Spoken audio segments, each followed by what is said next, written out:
Flavour rise of ഇന്ത്യയിൽ നമ്മൾ ചെയ്യാൻ പോകുന്നത് വെച്ചാൽ കാശ്മീരിൻ്റെ സ്വന്തം കാശ്മീരി പുലാവാണ്. വെജ് ഓയിൽ ഒഴിച്ചു കൊടുക്കുന്നതിലേക്ക് ഒരു സ്പൂൺ ഗീയും കൂടെ ഒഴിച്ചു കൊടുക്കുന്നുണ്ട്. പിന്നെ ഓൾ സ്പൈസ് ഇടുന്നുണ്ട്. അതിലേക്ക് ഒനിയൻ സ്ലൈസ് 2 ചില്ലി നടുവേ കീറിയിട്ട് ജസ്റ്റ് ഒന്ന് ബ്രൗൺ ആക്കി ഇടുക.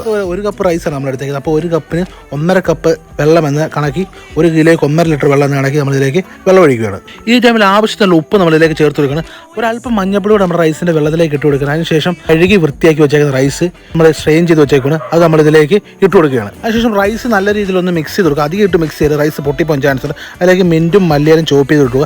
ആൻഡ് റൈസും വെള്ളം ഒരേ ലെവൽ വരുന്ന സമയത്ത് ഇതിലേക്ക് നമുക്ക് അടച്ച് വെച്ച് ദം ചെയ്യാം. ഒരു 20 മിനിറ്റ് നമ്മൾ സ്ലോ ഫ്ലെയിമിൽ നമ്മൾ ദം ചെയ്ത് വെക്കുക. അതിനുശേഷം 20 മിനിറ്റിന് ശേഷം നമ്മൾ റൈസ് പൊട്ടിച്ച് ചെയ്യുമ്പോൾ റൈസ് പക്കയായിട്ട് കിട്ടിയിട്ടുണ്ട്. ഇതിലേക്ക് ഫ്രൈ ചെയ്തിട്ട് കാഷ്നട്ട് കിസ്മിസും അതുപോലെ തന്നെ കട്ട് ചെയ്തിരിക്കുന്ന ഫ്രൂട്ട്സും എല്ലാം കൂടെ നമ്മൾ ഇതിലേക്ക് ആഡ് ചെയ്ത് കൊടുക്കണം. അതിനുശേഷം നല്ല രീതി ഇളക്കി മിക്സ് ചെയ്ത് കഴിഞ്ഞാൽ നമ്മുടെ കാശ്മീരി പുലാവ് റെഡി ആയിട്ട്.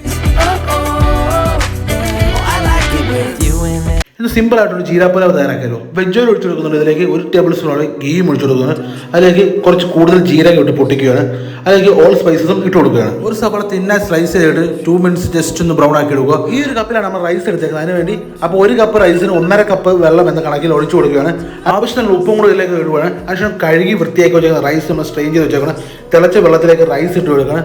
അതിനുശേഷം നല്ല രീതിയിൽ ഇളക്കി മിക്സ് ചെയ്ത് കൊടുക്കുക. റൈസും വെള്ളം ഓരോ ലെവൽ വരുന്ന ടൈം ആകുമ്പോൾ ഇതിലേക്ക് ഫൈനായിട്ട് ചോപ്പ് ചെയ്ത മല്ലിയിലും പുതിനയിലും ഇട്ട് കൊടുത്ത ശേഷം അടച്ചു വെച്ച് 20 മിനിറ്റ് ദം ചെയ്യും. അപ്പോൾ ആഫ്റ്റർ 20 മിനിറ്റ് ശേഷം റൈസ് നമ്മൾ ഓപ്പൺ ചെയ്യുകയാണ്. അപ്പോൾ നമ്മുടെ കിടലിലൊരു പുലാവ് റെഡി ആയിട്ടുണ്ട്.